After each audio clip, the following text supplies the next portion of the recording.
Good morning, good evening, and good afternoon to all the geeks out there and Our Little Geekdom, and welcome to another Our Little Geekdom podcast, where we talk geeks, games, and all other things that are basically geeky, which is basically geeks and gaming. This is episode number 49. We've been doing this for a long time, guys. 49. And we'd like to welcome a very special guest, someone who is also a software developer. He's an indie software developer at that. His name is Hannes. Hello, Hannes. Welcome to the third of the show. Hello. Thank you. Thank you for having me.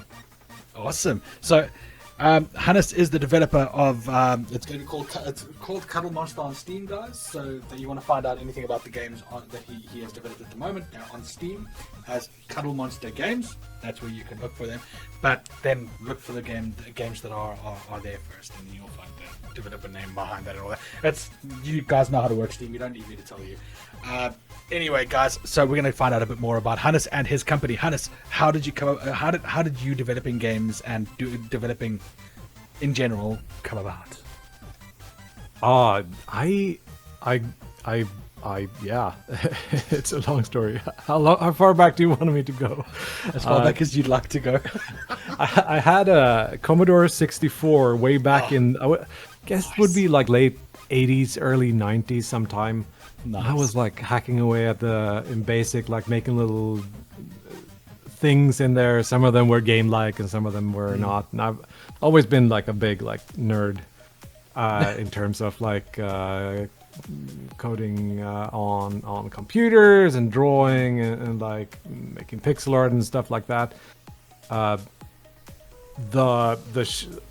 The shift to kind of try to make games for a living came quite a bit later, though. So I've been trying a little bit, like in the late 90s, early 2000s, and then in 2016, I worked for a company who had they were getting bought out, and then they were closing down the office in our town. So, one buddy and one more guy worked there, and they were like, "Okay, you want to move to another city, right?" And I said, "Nah, I don't really want to do that." And then it was like, okay, so this is an opportunity for me to keep getting a little bit of money doing on a like a contract basis with that company. So I got a little bit of a seed money, some financial stability with that. And this is like 2016 or something like that.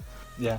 So I was doing that for a year or so while I was starting up my first game, which is called Other Demons, which we might talk about. And so I did that for a bit, and then I've had a publisher for a bit to help me finish the first game, and that is like the start long time ago, and then fast forward to when I'm actually trying to do this for a living. Of course. Yeah. Yeah, no, that's really awesome. I mean, that's quite an in-depth way of actually starting. I mean, to be honest, I was a geek myself. I mean, I've been a nerd myself since I was a kid. I used to take things apart and put them back together. Like I took my Nintendo, my first Nintendo, which is like the old one before it turned into the NEX. So I used to take that apart and put it and just play with the. Like I'd take just the chips out and keep the chips separate and play games with just the chips instead of the entire cover, or I'd change the cover out for something different because I was a weird person. So I know where you come from, but I'm not a programmer. I'm definitely just a technician. I can break computers and put them back together. That's it. I can solder them as well if necessary. Yeah, I totally did the same thing. Like whenever I got any kind of electronic toy when I was a kid, I always played with it for a bit and then just ran and got a screwdriver and tried to look what's inside. My parents still tells me with that kiddie voice what does it look like inside is what I always asked about shit. So yeah, agreed. I used to do exactly the same thing. I used to take things apart. I would find a toy and I would deliberately break it apart just so I could see what was inside it, because I'm just that kind of strange person. But then the question is, do you put it back together again and it works properly, or do you just leave it in bits and pieces? Well, I mean, in the beginning, obviously, when you're a kid, you don't know exactly what you're doing. Well, at least in my side, I took a lot of things apart in the beginning and never knew how to put them back together. But after a while, I came up with a system. I don't know about you, Alice, but I came up with a system where when I take it apart, I'd put them in specific places and then put them back together in reverse. That's how I would actually take things apart and put them back together. But at the beginning, I didn't know what I was doing. I just used to take them apart. I don't even remember if I had a tactic. Sometimes I think I could just like figure out how things went back together. Most of the time, it was probably a one-way trip. Depending on what was taken apart, yeah. Because sometimes you can't figure out where parts go. Most of the time, they're pretty self-explanatory. Yeah. I've clumsy fingers. Like taking things apart is easy. Putting them back together is not like my my thing really. That's why computers are fun, because you can you don't have to be dexterous with your digits. Unless you're doing your A+ technician exams and stuff like that, they're really difficult about that. I don't know if you've ever seen, but if you drop a screw, if you drop one screw, it's a failing point. It's actually crazy. It's insane. If you drop just one screw, it's a failing point. So worse than surgery. Basically. Drop one scalpel, and then you're out. Exactly. Yeah, no, not that far. I'm thinking more like inside of the digital part of like on the screen. Oh, right, it's nice with computers and so on. You kind of take it at your own pace. Exactly. So tell us a bit about Hell's Other Demons, how you came up with the idea for it, and a bit more about what it is about and stuff, because it looks like a lot of fun. Yeah.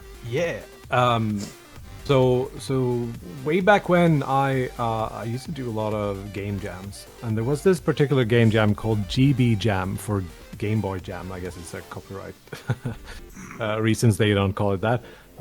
Where you were supposed to make a game in a short amount of time with very limited technical specs. And the specs were like, I don't remember the actual numbers, but it's a very low resolution screen, and it's got like only 4 colors. So I came up with this idea of doing a dithered look, where in the actual like behind the scenes stuff you have a grayscale image, and then I kind of map the different tones of gray to different parts of that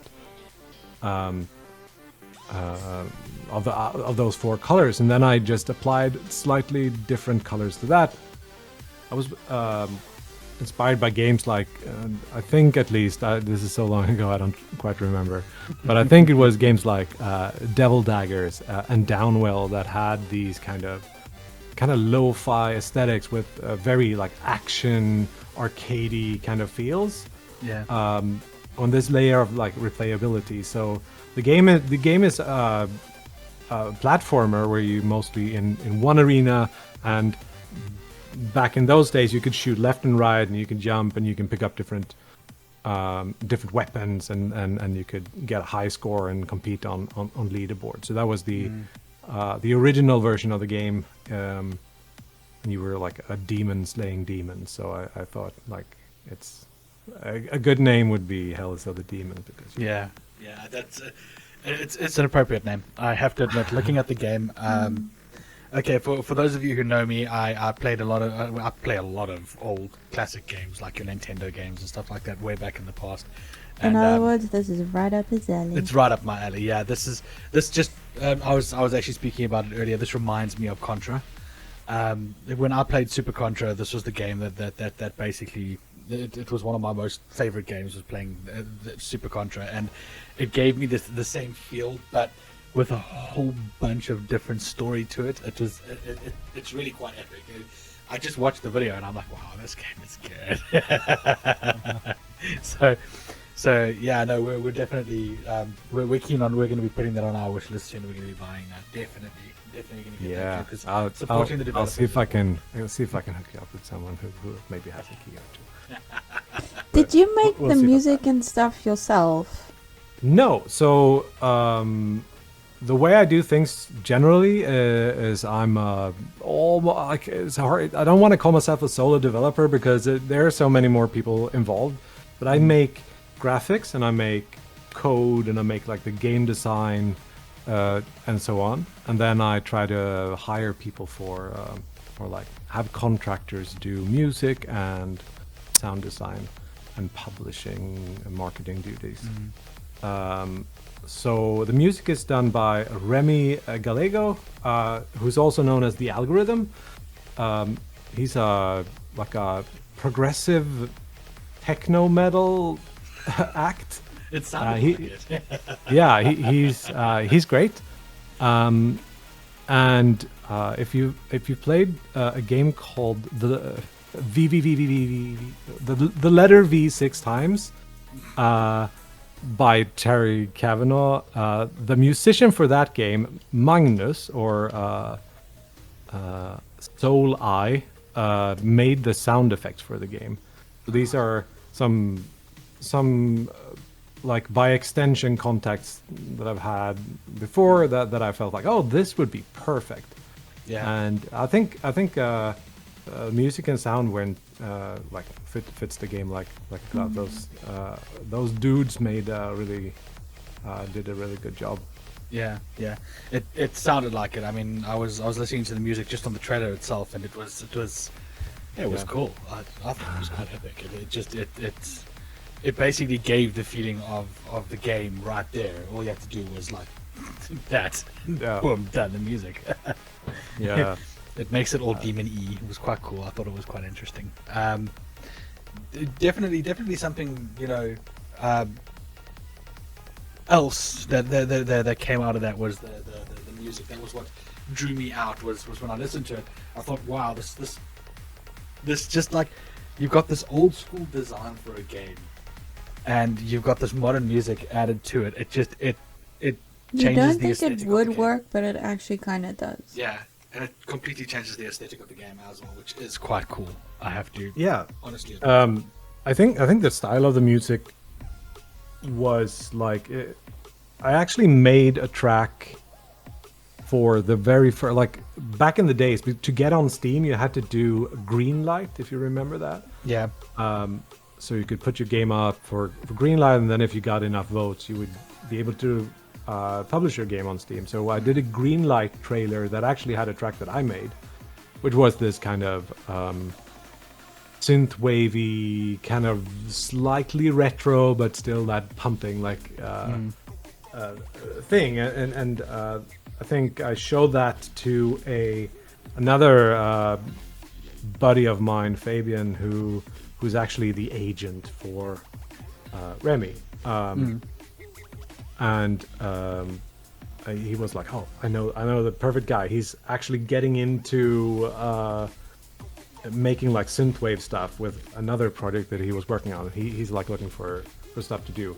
And I was like, "This is a person or a band that I've been listening to like non-stop for years," and I was like over the moon about like just getting in contact with them. Sort of the same like with Magnus or Solai with the music or with the sound effects, I should say. But I've been a big fan of his music since like that the letter V6 time came out, and like all of his other projects and soundtracks and stuff. He didn't end up making the music, but he did a really good job on the sound design of the game, I think. Yeah. So it's yeah, I'm very happy with how the audio came out with that game. That was a fun project. Yeah. Yeah, and I can imagine that. It sounds like it must have been quite a lot of fun. And that's oh geez, like my brain just stopped working for a second. You got a question? How did you come up with the idea for the story of the game? I don't know if I already asked that, but just like the idea of making it. This is where I might like disappoint you with story. With me, I'm not. I don't play. No, I should say I don't make games. I'm not good at making stories. So the story for Hell is Other Demons was like a setting, which was like there is someone who wants to do something bad and you want to do something good, and then I just like at very late part of the development, I kind of had to like sit down and just do this. So I based the story around. If you play the game, you see that it doesn't like have a ton of story. There is a bit of like these motion graphics that come up in the beginning where I drew a bunch of things in that kind of 4-color pixel art style. With a little bit of parallax scrolling and so on, but it's very, very basic, and the story doesn't really play a huge role in the game like that. It does help to set the tone a little bit, I think, and I think it's better with than without, but I am not a good storyteller or like writer in that regard. So it's one thing that I want to be better at, but at the same time, it's like I'm already writing all the code and drawing all the graphics and like figuring out all the enemies and abilities and characters and everything. It's just like I just don't know if I can do that part too. No, that's why. I mean, we all know why developing companies are rather large, is because you've got to deal with, so much. You got to do podcasts with people, and like there's only 24 hours in the day. So, exactly. At some point, like I have like guitars and 3D printers, and I make my own keyboards, and it's like I gotta stop somewhere. So I just neglect story or make the absolute minimum. With story for most of my games, which is something that some people might find weird. Yeah, I think most people are actually just impressed with the playability, to be honest. I mean, that was actually something I wanted to ask you was how do you feel about the votes, the very positive votes that you're getting from the Steam users that are actually playing the game at the moment? I mean, how do you feel about those kinds of votes? I mean, it seems like you're getting a lot of praise for the game so far. It is. It's a double-edged sword. I try, like, I see the number, whatever that is, and I see mostly positive or whatever it is now, and then I try not to read most of those comments. I did in the beginning, and it's for me, it's sort of a mental health thing. Like, even if it's good, it's like it feels good for 5 minutes, and then if it's bad, you feel bad for like a week or a month or something. You feel like you've got to do something that you're not sure about and things like that. Yeah, I get where you're coming from. It can be a little bit rough when you're doing like, especially when you're solo. You don't have a lot of. You got to be careful with how your brain feels.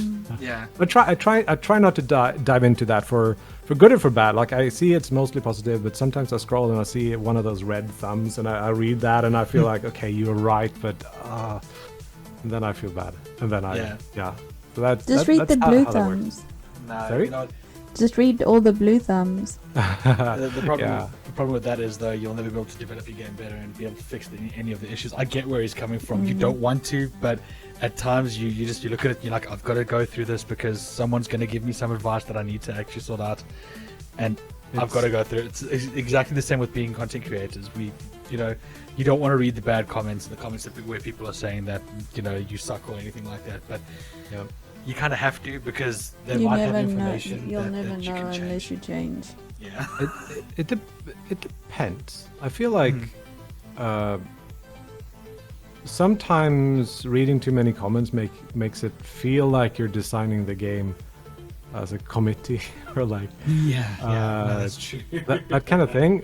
At the same time, I know the game pretty well. Like, I have reasons for why I do things. Yeah, exactly. If someone says they don't like this part, and it depends, like some criticism is constructive. In reviews that people put in, I don't pay much attention. If they make a post on the Steam forums, for example, I try to read that, because that's someone that's a little bit more invested. They want to make the game better. They're not there just to shit on something or whatever. Whine and moan or something like that. And they might have not a problem with how the game is designed, but like their particular brand of controller don't work, or things like that. I try to pay attention to as much as possible. Issues you can fix, because and the game is already out. If someone says I don't like the way that like the game, like couldn't this have been this type of game instead? It's like what am I gonna do with that? Yeah.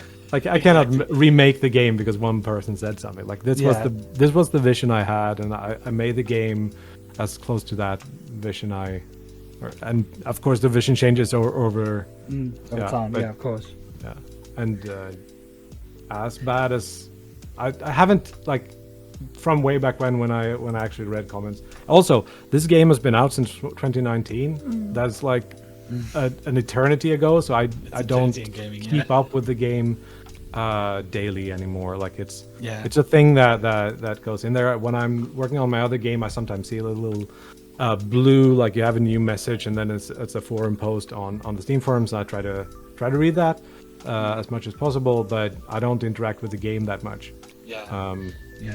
At this point. Yeah, I definitely get where you're coming from. Because I suppose I may have worded it incorrectly. It's like because I don't know how obviously Steam's forums will work when it comes to development, because I don't develop games. But essentially, that's where I was going. Is like you're trying to look for the bugs that are in the game, where one of the people will say, "I found a bug. Please fix this because I can't get any further." And they're not just moaning. They're not just moaning about. Oh, I don't like this. Yeah, I don't like the or story of the change it game, or or something. What I meant was like if they find bugs or if they find issues that kind of need attention. That was where you'd look at it. That's Absolutely. what we don't have that luxury, unfortunately, because. We have to scroll through all the crap on YouTube to be able to find something that is actually, or someone giving us decent advice. Compared to like Steam compared to YouTube, Steam is rather nice. I'd say you like got, even got if a whole forum bad, thing going there. I mean, I remember we launched a game on Nintendo Switch, and Nintendo put up the trailer on their channel or something like that, and I was like, oh, this is cool, I wonder if people like it. I checked the comments, and it's like 15 comments that says like, what is this crap, they should be working on like Smash Melee 16 or whatever number they're on. And it's like, what am I like, like they're not talking to me they're talking to Nintendo, but it's still like that actually hurt for some weird reason. Like it feels like people just don't kind of get. I feel like when people are not like empathetic or sympathetic in any kind of context, even if it's not like strictly towards you, I feel bad about humanity. Right? Yeah, no, it's why I'm kind of happy that the Steam Deck is coming out as well, though, because Nintendo have got their players who are all basically just going, no, I want this new Mario game or this new Zelda game, and it's got to be these games from Nintendo because I don't want to look at anything new because I'm that kind of a person. So those are the kind of gamers that they are. Whereas if you get, for example, what I like about the Steam Deck is it's basically you're getting your Steam on a handheld controller, so you can play all of the games that you've got on your Steam library on this handheld. And it makes life so much easier for some gamers, like myself, who we sometimes have to go back to South Africa. I'd like to be able to use my Steam library even when I'm there. So, can just install the games and go. So, that's a cool. It's a cool device. I was kind of surprised on how well it worked. I ordered one just so I could like try my games on it, and it's a really good device. Like most things just work, and I have high hope. Like I really hope that this thing would take off, so we can get more. I'm not a big portable gaming guy, but because my commute is like what I have, like 14 steps up from the bedroom, but it's cool to reach more people and have people play games in more places. Plus, it's like a gaming PC, like it exposes more people to PC gaming in general, I think. Yeah, exactly. People who might have just got a Switch or something like that, and then maybe some of those come over and get to play some PC games, some smaller indie things or whatever. So yeah, I'm excited. Yeah, as am I. We've pre-ordered one, but we'll have to wait for it. It's gonna take a while. Yeah. It's I don't know if I was lucky or if I was quick. I don't remember the date. You were pretty but quick. I was probably pretty quick. I have had it for 2 weeks or something. Yeah, that's quick. Yeah, I think I got it like the day they announced it or something like that. Oh, okay. Or I ordered it or pre-ordered it, whatever. You said you have another another game that you're busy working on. Can you tell us a bit about that one? Yeah, sure. So I'm working on my next thing, which is called Lone Ruin, which is a more of a top-down spellslinger roguelike game, where part of the appeal is that you go through this ruin, you fight enemies, and you pick up money, and you pick up more and more spells, and then you map those to like. I play on mouse and keyboard, so left and right click. And you have up to like 5 spells, and then you gotta play with those, try to learn how they synergize, get upgrades to those spells, so it could be like a faster fire rate or something, like projectiles split when they hit a target and things like that. So you do that, and then you die, and then you start out from the beginning again. It's one of those permadeath kind of no meta progression games. One of those gonna piss a lot of people off, but still quite fun. It's part of the fun. Like it's a full run would be. I'm aiming for like sub 30 minutes, 20-25 minutes for like from you enter the first room till you kill the end boss. The idea is that you play it quite a few times before you are able to finish the end boss, and you learn to play with different weapons, or I should say different spells, and how those combine and which upgrades you should pick to make yourself strong. And then after a few runs, maybe you finish it, and then you can start again compete on the leaderboards for like the highest score or something like that. So it's meant to be replayable. It's the levels are fully like procedural. The enemies are combining in different ways depending on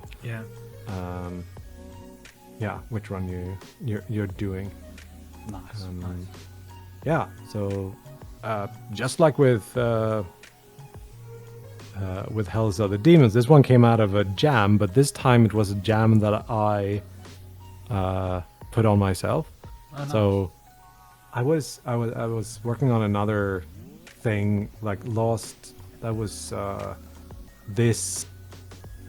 It was in July for last year, and that was like the last week before I went on summer vacation. I was like, I don't want to work on this other project anymore. Like I want to do something else. So I said, I get 1 week to make a game, and by the end of the week, I publish it on itch.io.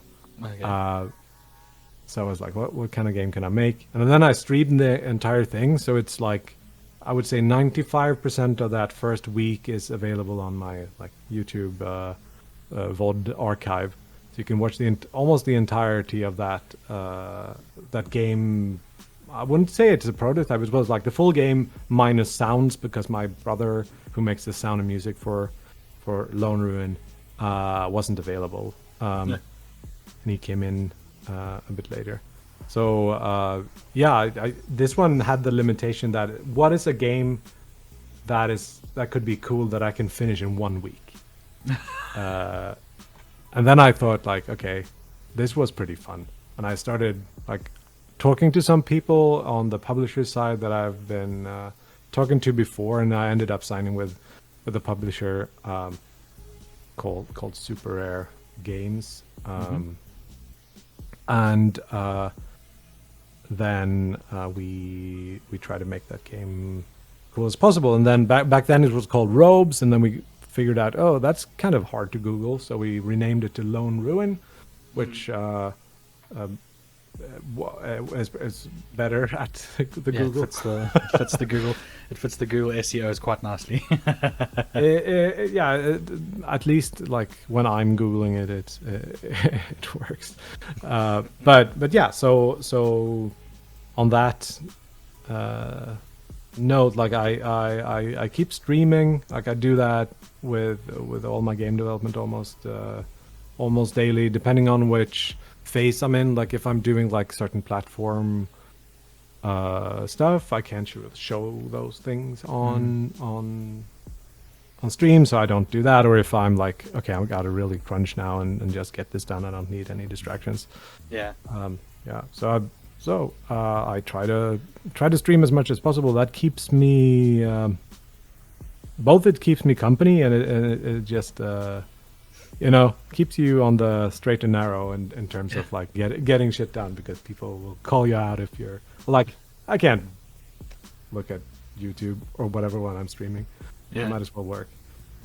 But it's nice as well because it also shows everyone out there who's excited for the games or who's been following you what you're doing and the progress and stuff, and what they can look out for, or they can actually like see the changes that you're making as well, which is pretty nice. And it's cool because it gives you like that inside look, and you can go, oh, okay, this is cool, this is what he's busy with. Or and even then, doing that, you might find someone who watches it and might send you a message saying, why don't you try this instead of that, and maybe give you better ideas or something that you didn't think of. Even just gathering people who are excited about the game, that want to beta test the game. I could like write on Twitter, and then I get to send out a whole bunch of beta keys, and then I will get no invested feedback, and it's a mess. But when you stream daily, like I consider myself like good friends with a lot of the people who watch me on Twitch, and they just help me out and play each other's games, and there's a lot of back and forth, like in terms of what they think would be a good idea, or actually coming up with entire mechanics that I just like going, and so that part is really good. There's a little, like, I don't have that many viewers, so I don't think it really pushes the scale of like sales, but sometimes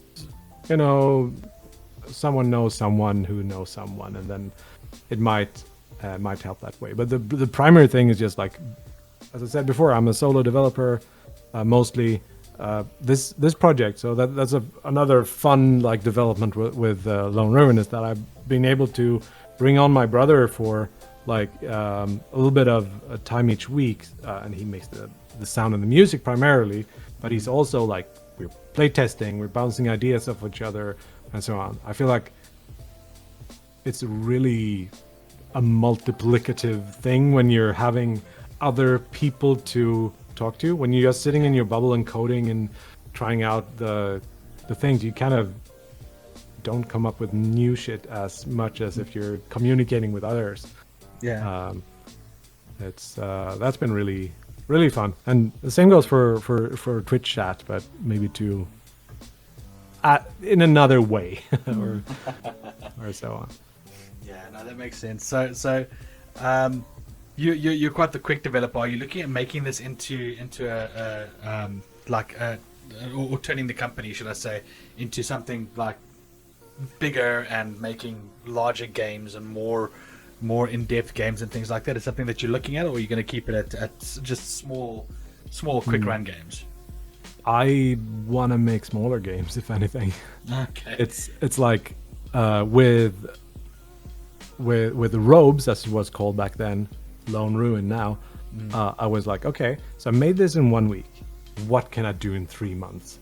And then I was like, in 3 months, this is going to be such a cool thing. And then after 2 months, it's like, oh shit, now I got like 8 months left, which is a weird thing which happens with development of all types. Like, and I feel like right now I'm really into like my next game should try to be that really small, like 3 months, actual 3 months project, and learning how to control scope, and that's a whole, and being productive and creative at the right points in development is like that's a whole skill in itself.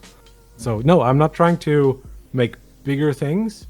It would be cool to expand the company a little bit, so maybe I can bring on my brother full time, or maybe even one more person, so we get like a little bit more of a team feeling. Yeah.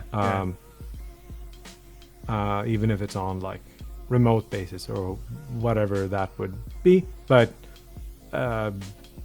it's also one of those things where the economics kind of start to like I can live off of water and like sand from the outside or something. That's fine, but I cannot do that to other people and risk other people. So I need to make sure that everything is as stable as possible for before I fully like invest or make other people help me out. Yeah, of course. No, that makes perfect sense. It really does. And that's essentially it's a perfect segue because basically, it's the cost around actually developing games like this is actually quite a big thing. But more than anything else, it's obviously you're working on one game like now, and then you have ideas for another game. Is that what's going on now? Are you looking at like you're building one game and then you suddenly have an idea for another game and then you you jump into that as well? Are you working multiple projects now, or is it just one?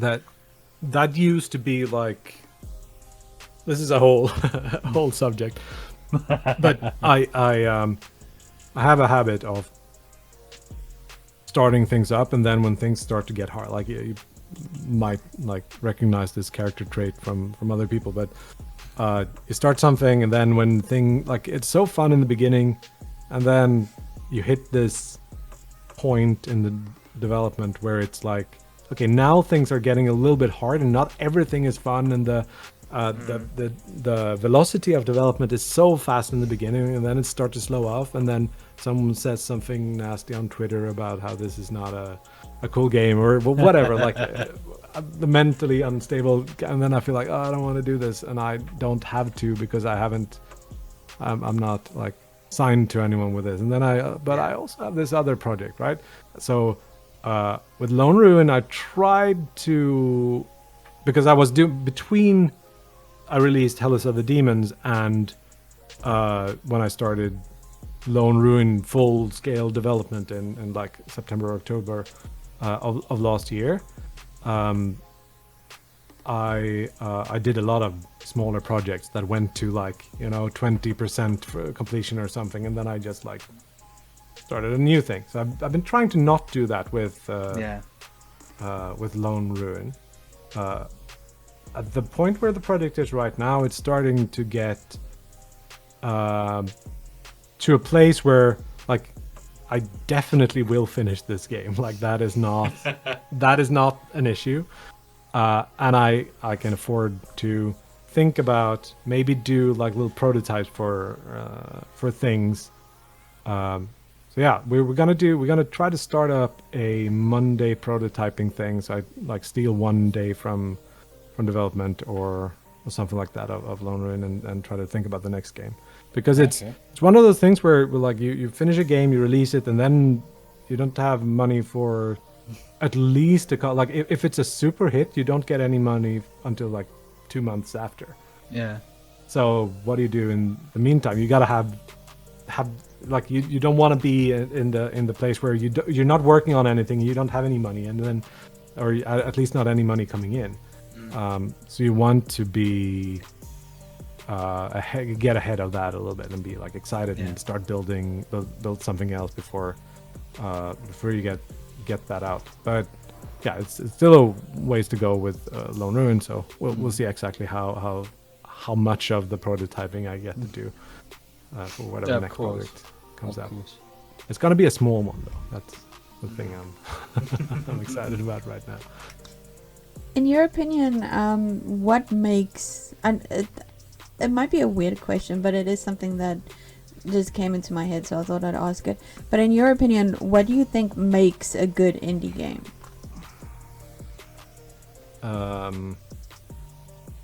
Like things to consider or to look out for or anything like that. So this is a hard one. Like I think, and I'm trying to distill like, okay, I like these games. What are the properties of those games or like the attribute that those games have? And like mostly to me, I think it just comes down to taste. What kinds of games do you like? when it comes to indie games, what usually happens is that they're smaller and they have a more interesting art style than maybe the AAA side. And I really like when you push the things that are indie. Like if you have a more out there idea, I think that's sometimes a cooler thing that you can maybe, if there's things that you can only do in indies, that would be like a thing that I like in indie games. But at the same time, like my favorite games are like Hyper Light Drifter, which is like an indie game, or Hollow Knight, which all those are not like super interesting mechanically, but they have an aesthetic, a not as much a story, but a like a lore or setting that I find really interesting. And I'm also a sucker for a cool art style, so Yeah. I don't know if that's an answer to that question, but it's some of my thoughts at least. Yeah, and I think from my side, I mean, looking at at Kez's question, for example, it's very hard to actually tell, you know, what a good indie developer would be, because each developer has their own design and their own idea of what games should be. I mean, if you look at, for example, I'm playing Breath Edge at the moment, a game called Breath Edge on Microsoft, and these guys are also indie developers, and you know, the game is not the same as, for example, any of your games, or even some of the AAA titles. It plays like a AAA game, but it's not. Yeah. And it's a very comedic survival kind of game. So half the time you've got this robot talking to you, and it actually cracks you up, because it's cracking jokes throughout the entire game, and every time you come across something, it'll crack a joke about how this was done by the developers on purpose, and basically they're making fun of themselves. And I thought that was very cleverly done. But again, that's a particular kind of indie game. And each one of them brings out a different, you know, it brings out the side of the developer. You know, you can kind of see where the developer comes from. Like yours is more. I can see that you seem to like the speedrun kind of things, where you run through games really quickly, and then you can replay it and then do it again differently, and then so on and so forth. It's a different kind of game, and it's definitely one of those games that I don't mind playing again. I know that Toast will probably play it, because he loves to go through games that are difficult and you know, basically hurt him. That's why he plays Dark Souls. Yeah. So he'll love this game, because it'll feel very Dark Soulsy, and it'll hurt him a lot. Yeah. And I think it's a question that highlights like different things. Like, I don't consider myself a very like innovative game designer. I like to take parts of something that I like and kind of distill that into something, like cut out all the fluff or trim the fat or whatever you want to call it, and make a game that's the things that I like about some other games, but without the things that I don't like. So it's like a purer experience. And if you're doing, I think that's sort of why I don't do story that much, because I don't really care. Like I watch, don't get me wrong, I watch Vati Vidya and Mossbag on YouTube doing like Dark Souls and Hollow Knight lores for like, I probably log hundreds of hours of those videos. I like that in that context, like outside of the game. But when I sit down and like text boxes pop up with lore that I just want to jump and hit shit. And I feel like I'm trying to make games like that doesn't put things between you and the thing that you like. Yeah. And oftentimes that makes the games kind of shorter, and if you're focusing on that, you gotta have sort of replayability, because what else is there? Exactly. So it pushes you in directions like that. But I also like I don't know. I think it is a good question that kind of highlights some of the differences. Yeah, there are many gamers out there that are exactly the same as you. That actually they don't want to go for story. They just want to jump in and hit shit and just beat the crap out of shit. That's all they want to do. They're not interested in stories and stuff like that. Sorry? Make a mess out of whatever the Agreed. game designers have put in for you. Yeah, exactly, and that's what a lot of gamers out there actually want to do. You know, they just want to jump on and play something that literally is just, I want to play. I don't want to read a story. I don't want to watch a story. I want to play. So there's a lot of gamers out there that are actually like that. So I think you've got the right market when it comes down to that kind of thing, because there are a lot of people out there that will do that now. I mean, look at your Fortnites and your Apex Legends and all. There's no story to that. It's just run in and shoot shit. Or even if you're like going very, like if you're looking at a game like Vampire Survivors or Snake RX or whatever, those games are very pure experiences with weird, like, I think to some degree they are also like doing the thing where you take parts away from another game and then just make it about a single mechanic or and I find that is interesting, and it's really hard to sell a game like that for for whatever the Scottish version of 600 Swedish crowns. Like the price is for, or is it 700 now? I don't even know. I don't buy AAA games that much, but like that, it's really hard to make a game like that in the setting of you have 400 people that you need to feed. And then the games kind of become safer bets maybe, or whatever, but you focus on different things where you can actually leverage that scale and size for I mean better graphics or really good story or I mean, and that's where the indie developers are different from your AAA titles, and this is something that kind of annoys me about some AAA companies. You know, the indie developers, they look at the value of their own game. They look at their game, they say this game has got this value, and I believe that it is valued at this game, and it's not at this price, and it's not as expensive as your AAA titles, because the indie developers know that AAA titles like your Ubisofts and your geez, I'm forgetting. I have no idea what AAA companies there are. Activision, Blizzard, those guys. Where you pay basically.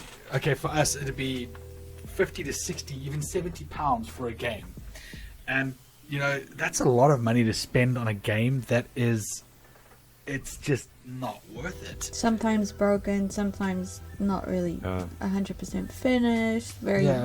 Just not worth it. And you sit there looking at this going, okay, you know what? And then you find like an indie title where the game is very similar to what the AAA title is, but it was an indie developer that developed the game, and it's different, but it's not. You know, they're similar but different. And you find that one, it's like I would spend £70 on that. I would spend my 50, 60, £70 on that indie game rather than spend it on that AAA title, because these guys took the time to actually look at the game and make the game worth playing, basically make it for the people who are playing the game, which is, for me, that is the most important thing. Is the indie developers actually focus on their clients, because they know that without the gamers out there's no money. You know? and I think like size is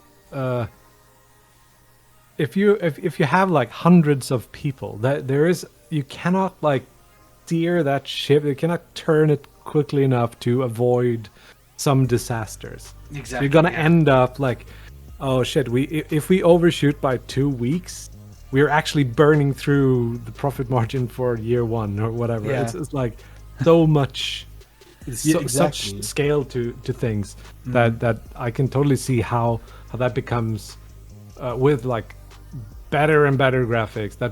Like in the end, like either we're gonna have really expensive games or we're gonna have smaller games, and I welcome smaller games. But at the same time, I also I don't remember the last like AAA thing I played, but it was, I guess I play like Destiny 2 AAA. It's considered AAA, yeah. It's like that's a game. But like, so I like that those exist too, and I want that to work. But I can totally see how people get more and more frustrated with those where the like, and you can do this with indie games too. Like adjust for inflation, just and see that the prices of games have actually gone down. But it feels like the value you're getting is smaller for various reasons.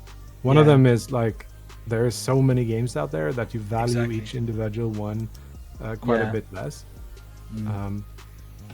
And yeah, I think it's an interesting like perspective on things too. To just like compare the money of things. Yeah. Yeah, no, I agree. It's the same as like with Hello Games, for example, the guys who made No Man's Sky. You know, they made a huge mistake in the beginning and they owned up to it. And okay, it took them a while to, but you know what? They owned up to it. And they said, look, we fucked up. We're sorry. We're going to do what we can to fix it. And they redeemed themselves really, really well. Yeah. If you look at what No Man's Sky looks like now, in comparison with what it looked like when it was on release day, they really did redeem themselves a lot to the player base and to their own investors, which, you know, that is, it's one of the very few companies that has actually pulled that off, because a lot of companies that do that, when they do that, people just stay annoyed at them. They refuse to buy the game. Anthem is a perfect example of one of those games that was oversold and undermade and people didn't buy it, you know. And that happened because, I mean, there were a myriad of factors. Obviously, we all know there were a myriad of factors. I think there was more the higher ups than anything else that actually were like, we're going to sell this game to the players and they're going to pre-buy it because it looks really good. We expect you to do this. And the developers were saying, guys, we can't do it in the time that you're asking us to. This is not going to work. And the higher ups kept saying, do it. And they kept saying, we can't. And eventually it just fell apart, you know? Yeah. I don't blame I think one thing with like No Man's Sky would be that I guess they couldn't have continued working on it if they didn't make money from the initial release. Yes, it's true. I actually agree with you, to some degree, I think not enough people returned the game. So maybe there's a little bit of a hype storm around like hating on what was his name? Sean Murray or something like that. I think it was Sean Murray. Yeah. Whatever. And it's like people just whip themselves up into a frenzy and start saying various things. And this is part of where, like I said before, about how I find it. I feel bad when I see like people not being compassionate or empathic towards other people, and it's like everyone just pile on to this company now, and then maybe that is not even based on anything, and then all the stories that are written about No Man's Sky is about how that game didn't live up to whatever expectation it is, and they forget like it was probably like the people who kept playing, like someone kept playing that game. It wasn't a total failure. Like if you look at what people say about it, it definitely was not. And then definitely not. And then enough like since they kept going, I don't think they had that much money in the bank that they could just continue going. The cool thing they have is that they're pretty small, but they could keep going probably because No Man's Sky actually wasn't such a terrible game from the beginning anyway. And then the redemption story actually helped them, but maybe they wouldn't have, like, I don't know how to put this, but like maybe they didn't have that big of a problem with the game as people said anyway. Yeah, you know, I have to admit that I was one of the people that played the game regardless. It's the same as Cyberpunk. I mean, I gave CD Projekt Red the benefit of the doubt when it came to Cyberpunk. I mean, I know that really they made, you know, they released the game broken and all that stuff, and a lot of it didn't work. But they've still been fixing it throughout the whole time as well. Clearly, and what you just said there, exactly what you just said there. They clearly didn't lose that many sales because they carried on developing the game. They carried on working on the game, and CD Projekt Red has carried on working on Cyberpunk since this whole debacle, and they've managed to carry on improving it and keep making it better and better. They are fixing the bugs along the way, and yes, people can be annoyed as they want to. Sorry, I've got a very bad itch there. Go for it. People can be as annoyed as they want to. I agree. And yes, I was slightly upset that the game came out broken. I was expecting it though, because I did the game was delayed, and then delayed again, and then the market and the gamers started moaning about the fact that the game was delayed, so they had to go, okay, look, we're gonna have to release it as is, and it was released broken. So you know what, I'm not taking the blame. I'm not saying that the company is the only thing to blame. It's the impatience of the gamers. When they said they need to delay it because the game's not ready, let them delay the game. Don't get angry with them for doing that. Yeah, you don't like the problem. I think part of the problem is pre-orders, because then you're actually saying you're buying a thing, you will get it. Yeah, but if you don't have pre-orders, you're like, you don't have to. The only thing you have to do is pay your workers, and then you can go on for forever. Like, and people just have to accept that.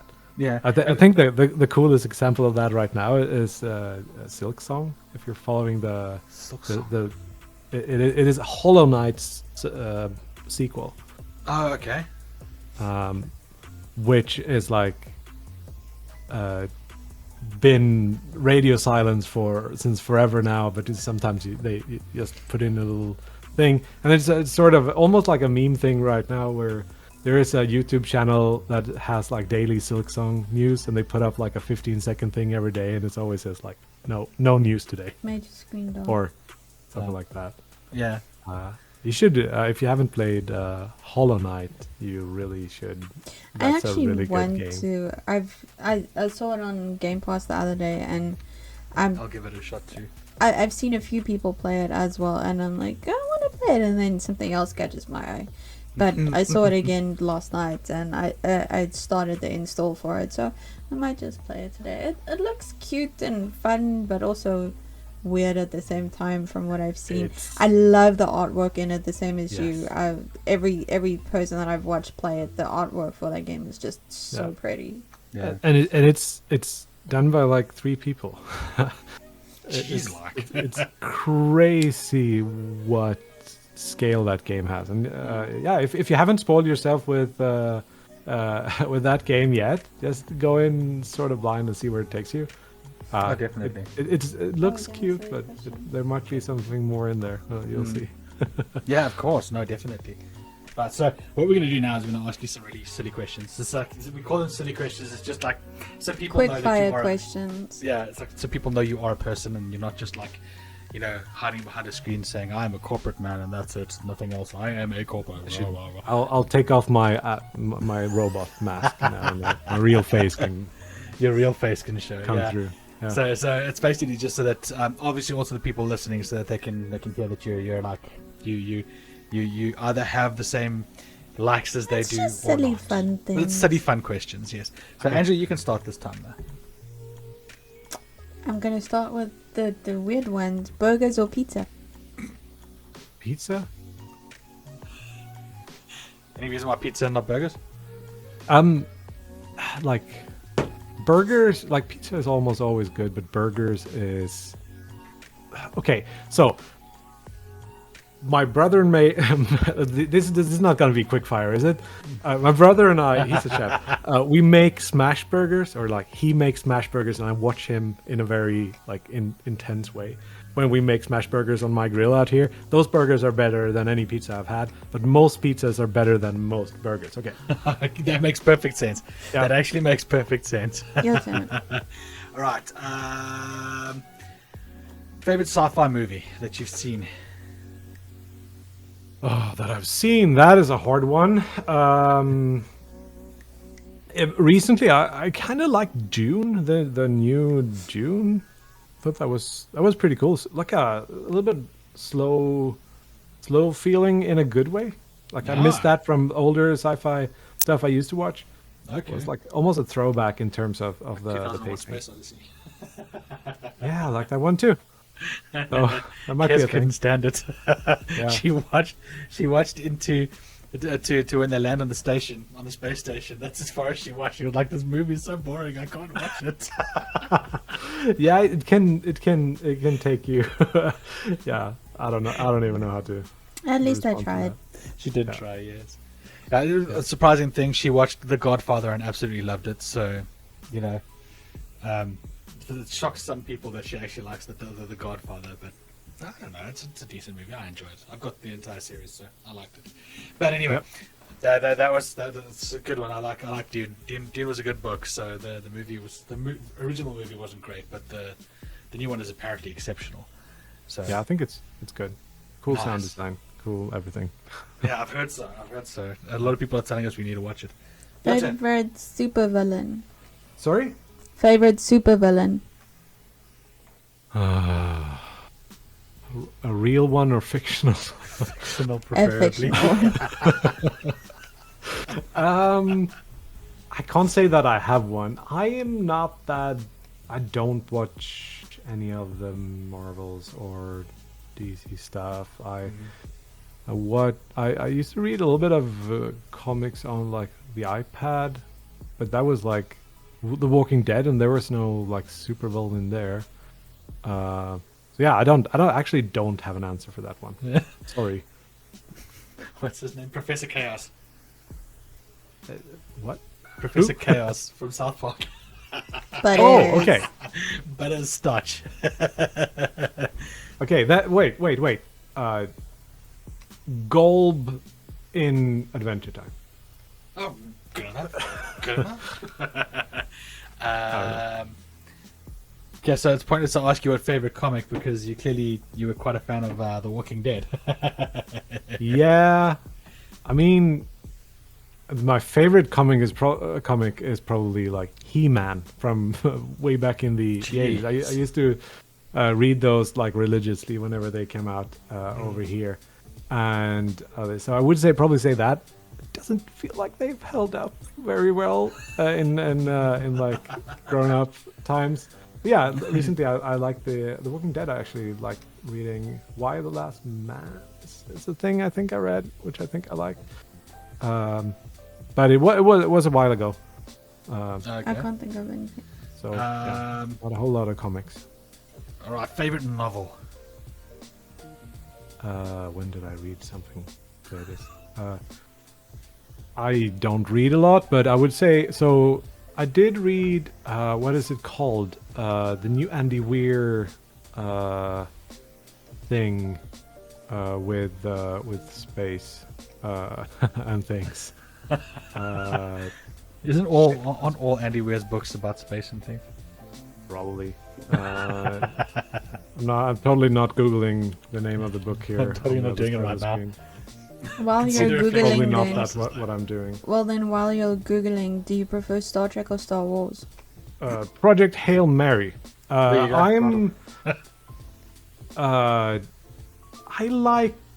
Traditionally, I'm a Star Wars guy because I didn't watch Star Trek when I grew up at all, but I've liked some Star Trek since then. But I'm more Star Wars than Star Trek. Star Wars, nice. Okay, in that case, Vader or sorry, should it be Luke Skywalker or Anakin Skywalker?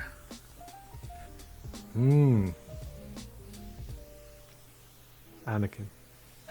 Depending on which movie, but original trilogy, I dark that way. You're dark, so you like Vader. Yep. Good choice. Good choice. The dark side has cookies. Dark side. Right, so I think that's pretty much Yeah. it, though. I mean, I've got no more quickfire questions, at least, unless you do, Angel. Sorry, my shoes are getting under my feet there. So, obviously, before we go, we need to find out our viewers and listeners need to find out where they can find you. So, let them know on social medias they can find you, and obviously just where they can find your game and all those things. Yeah, you should go to twitter.com/Kebabskal. Check below for the actual Yeah, we'll link. drop that in the link below. Yeah. Follow me there. There you can find links to all my projects, status updates, and so on. And then when you're on Steam, you just put in the search box Lone Ruin, and then you find the game Lone Ruin, and it would be really cool if you could wishlist that. That would really help me out. And yeah, those are the most important ones. All right. Well, I'm going to wishlist it quickly now while I'm at it because I Do it. forgot to. See, I'm ahead of schedule. I already did it. Good stuff. Good stuff. Yeah, and also if you're like interested in game development and like maybe want to be part of that Twitch community that I'm trying to foster, just check me out on Twitch as well. I'm Kebabskal there too. You can hang out with me and some other people, make games, talk about games, Nice. have a good time. Nice. Okay, so there you go, guys. Kebabskal is actually spelled Kebabskale. No. Skale. Skale. No. My apologies. No, there's no E. Kebabskal.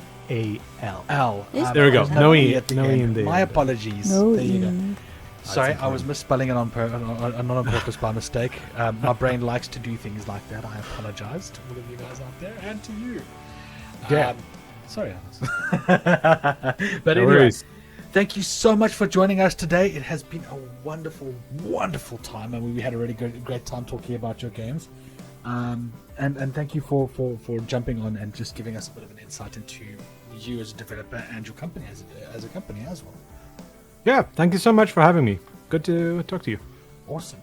And for you guys out there, if you really liked this video and you enjoyed sitting down and listening to us shoot the shit as we always do, remember to hit that like button down below. If you really, really liked us, hit that subscribe button down below.